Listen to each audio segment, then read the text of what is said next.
셀프 인테리어는 하면 좋죠. 일단은 금액적인 부분이라든가 아니면 자기가 하는 거에 대한 만족감도 크게 할 수 있고 원하는 방향에서 좀 계속적으로 할 수 있는 부분도 있고. 근데 이게 가장 중요한 건 뭐냐면 셀프 인테리어 했을 때 퀄리티나 품질이 나오지 않으면 안 하면 못하는 경우가 많이 발생할 수가 있어요.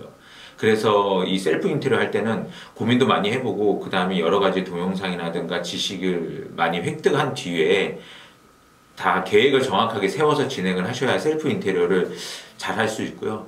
그 다음에 예전 같은 경우는 셀프 인테리어 하기에는 자재가 부족하거나 아니 자재 성능이 부족해서 못하는 경우도 많았는데 요즘에는 DIY 시장이 커졌기 때문에 거기에 맞게 자재들도 많이 뭐 소포장 형태로든가 아니면은 편하게 일반인들도 사용할 수 있게끔 많이 나와 있습니다.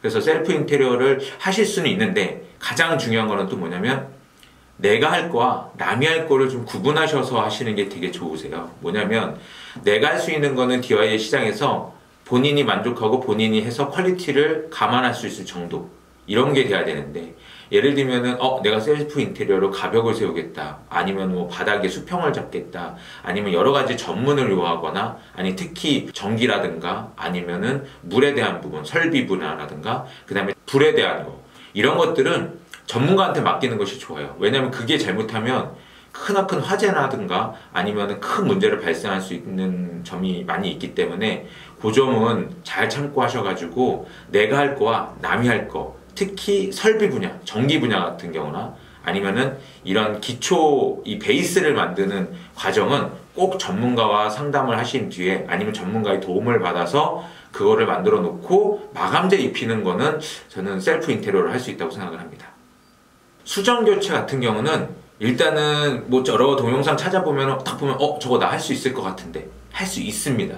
근데 하고 나서 꼭 확인하는 시간을 거쳐야 돼요. 세면대 수전을 간다거나 아니면은 뭐 다른 뭐 세탁기 수전을 교체한다거나 이런 거 같은 경우는 충분하게 하실 수 있어요. 그 다음에 샤워기, 화장실에 샤워기 수전을 교체한다거나 하실 수 있는데 그걸 하고 나서 분명히 뭐 테프론이라는 자재를 통해서 할 수 있는데 그거를 며칠 물이 새나 안 새나 관찰을 하셔갖고 조임의 정도에 따라서 누수가 발생할 확률이 있기 때문에 그 부분은 꼭 확인을 하셨으면 좋겠습니다. 저희가 저번 컨텐츠를 만들었는데 챗GPT에서 나온 항목들이 있어요. 여러 가지 뭐 공사 포트폴리오를 확인하고 그 다음에 AS가 잘 되는지 확인하고 그거에 맞춰서 면허 있는 문제도 확인하고 여러 가지 것들에서 챗GPT가 알려주는 그 리모델링 잘하는 업체 선정하는 방법이 있습니다. 뭐 리움은 그거를 다 가지고 있다고 말씀을 드렸지만 제가 생각하는 리모델링 잘하는 방법은 일단 고객님에 대한 그런 확실한 리모델링의 의지가 있어야 되고 그 다음에 예산을 잘 선택을 하셔야 돼요. 뭐든지 다 하고 싶은 건 많으실 거예요. 근데 예산이 부족하다거나 아니면 예산은 충분한데 미처 발견 못한 것도 있었기 때문에 내가 이 정도 인테리어 예산으로 할 수 있다. 근데 거기에 가구와 가전 같은 경우도 또 별도잖아요. 그런 예산을 별도 편성하고 그 다음에 나머지 인테리어 리모델링에 관해서 예산이 얼마 정도 쓸 수 있는지를 잘 판단해 보셔야 돼요. 그것에 따라서 자재가 바뀌고 구조라든가 아니면 여러 가지 것들이 마감 방법이 바뀌기 때문에 그런 부분들은 좀 공부를 많이 하셔야 될 것 같고 리모델링을 잘하는 방법은 일단 고객님의 그런 예산 정도 그 다음에 가장 중요한 거는 공사 업체를 잘 선정하시는 게 제일 중요합니다. 솔직히 공사 업체를 잘 선정하셔야지만 그 업체가 가진 포트폴리오나 아니면 여러 가지 경험과 이런 것들을 확인해 가지고 디자인을 만들고 그 다음에 거기에 맞춰서 공사가 제대로 진행될 수 있는 의사소통 과정도 필요하고 그 다음에 그거를 다 됐을 때 차후에 AS도 중요하기 때문에 가장 중요한 건 솔직히 업체를 잘 선정하는 게 중요하다고 생각이 돼요. 뭐 꼭 저희 업체 아니더라도 꼭 다른 업체를 선정하실 때에도 꼭 그런 부분은 참고하셔가지고 뭐 여러 가지 포트폴리오나 아니면 진짜 확실한 뭐 여러 가지 리뷰 형태라든가 이런 것들을 확인하셔서 진행하시는 것이 좋습니다. 리모델링을 고민하시는 분들이 많으실 거예요. 우리가 살고 있는 집이 좀 노후화됐다거나 아니면은 디자인이 마음에 들지 않다거나 아니면 좀 편안하게 동선이라든가 여러 가지 디자인을 바꾸고 싶은 분 리모델링을 하시면 이 기본에 구축된 아파트라든가 아니면 단독주택이나 이런 부분이 노후화된 설비 분야들이나 전기 분야, 단열 분야들이 많아요. 이런 분들까지 고민을 좀 많이 하셔서 해야 돼요. 예를 들면은 뭐 인테리어 겉모습만 번지르르 하는데 물이 새면 안 되구나.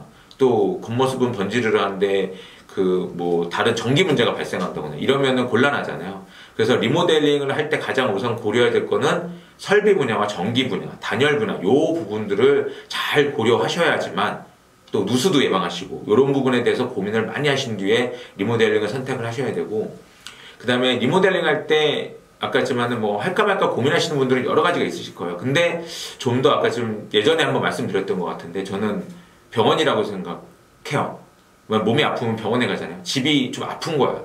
뭐 예를 들면 피부병이 걸렸다 그러든가 아니면은 뭐 위장기관이 안 좋다거나 이런 것들을 전체적으로 고쳐서 내 몸이 일상생활에 편안하게 할 수 있게끔 살려고 하는 방법과 비슷하다고 생각해요. 집도 그런 작업들이 아니면 그러한 뭐 수술이라고 표현하면 리모델링이 수술이잖아요. 그 수술을 통해서 그게 완치가 된다면 우리가 살고 있는 삶이 편안함을 느끼면서 정말 힐링을 할 수 있는 공간이 재탄생해서 우리 삶도 바뀌지 않나 생각해 봅니다. 하고 있지만 한샘 믿을 만한가에 대한 의문점을 저도 많이 예전에는 던졌었어요. 왜냐하면 정말 이 한샘이